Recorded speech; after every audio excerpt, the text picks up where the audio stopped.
Hey, what's going on, everybody? How are you people doing? Here back again with another UEFA Nations League preview video. So this time I'm going to be doing my preview for the Italy and the England game. That's right. So it should be a very exciting game.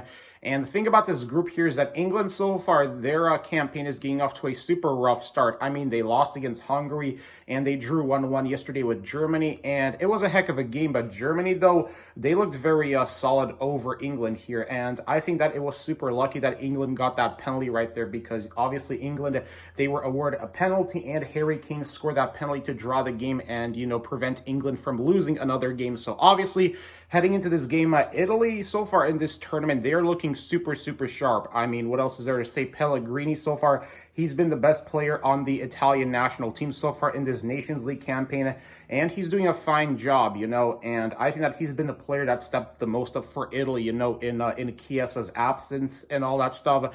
So the way how I imagine this game is going to go down is England, they're going to have to figure out their tactics, because that's the thing about England in this entire Nations League tournament so far. At the time of me recording this video, is that it seems to me that Gareth Southgate completely just doesn't know how to utilize the talent that England currently have, because obviously I've been reading on football Twitter that a lot of the England fans currently have been very, very critical of Gareth Southgate, mainly because of the way how his tactics have just proven to be super, super ineffective. And obviously, if England are supposed to make a push for the World Cup later this year, then Gareth Southgate needs to figure out how to utilize players like Rashford, Sterling, Harry Kane, obviously, Jude Bellingham, because England, they have a boatload of attacking players, and a lot of those players have obviously really, I think, pretty decent pace ability and really good counter skill. So obviously, if only Gareth Southgate can figure out how to utilize those players, then England can be a fully believable team in pushing for the World Cup. But right now, dude, England,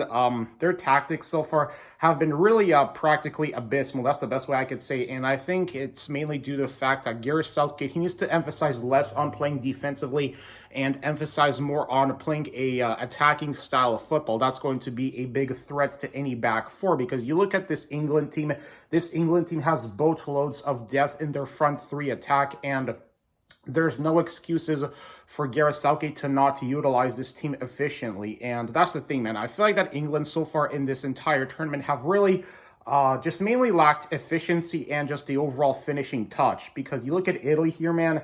So far, Italy, they're looking like currently they're on pace to win this group here at the time of me recording this video, because obviously in Italy, they're number one in the group right now with 4 points.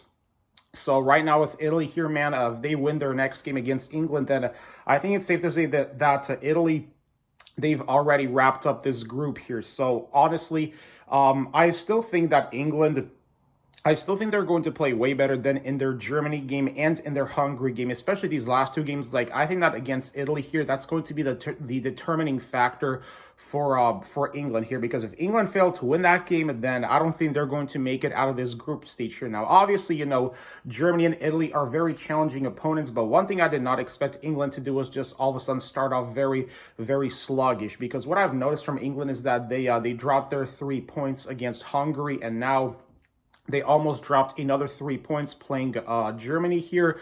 But obviously that penalty single-handedly is the reason I think why England are still maybe in somewhat consideration for maybe claiming that number one spot in this group. But obviously for England, it's difficult. But Italy, they defeated Hungary yesterday 2-1. So Italy, big performance by them.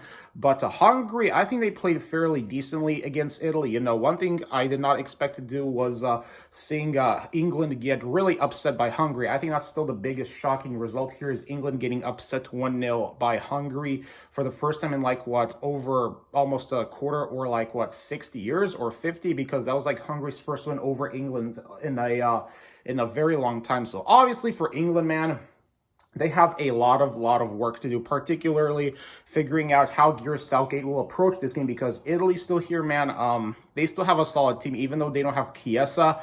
Look how they're performing here in this group. They are performing well even without their best player, because I think that for their squad, Chiesa is obviously the best player, but even in his absence, Italy are still showing that they can still push for that number one spot here in this group. So obviously, my final prediction for the Italy and the England game is going to be, I'm going to say probably maybe 1-0 for England. I'm going to say 1-0 for England just because for England, man, they're going to have to figure it out because if they fail to win over Italy here, then I think their chances of getting that #1 spot in this group are over. But I'm going to say 1-0 for England. I think they might be able to squeak out a win over Italy. But hey, don't doubt Italy here, man, because even though they didn't qualify, they still are proving to be a very solid team here in this group. So yeah, guys, so let me know, what do you think about this game between Italy and England? I would love to hear your responses in the comment section below. And like always, make sure to like, comment, subscribe, and peace.